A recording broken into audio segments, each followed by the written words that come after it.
Assalamualaikum dan salam sejahtera. Hai, nama saya Alina Sofia binti Aznan. Saya telah menamatkan pengajian saya di Sekolah Menengah Kebangsaan Seksyen 5 Wangsa Maju. Saya sangat berdedikasi dan mempunyai minat yang mendalam dalam bidang seni dan animasi. Saya telah menceburi bidang komik dalam talian dan telah memuat naik webkomik di platform webtoon. Saya berazam untuk melakukan perubahan dalam industri animasi Malaysia ke persada dunia. 3 karya lukisan terbaik saya termasuklah lukisan yang bertajuk Hands of Hope. Lukisan ini diinspirasikan daripada gambar seorang penari yang menunjukkan kelembutan, kekuatan serta azam yang kuat.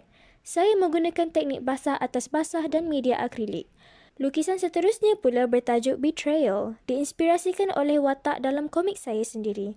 Lukisan ini dilukis menggunakan software Medibang Paint. Dalam lukisan ini, saya cuba meneroka teknik motion blur dan Gaussian blur. Lukisan terakhir saya bertajuk Warrior, diinspirasikan oleh cerita The Hunger Games.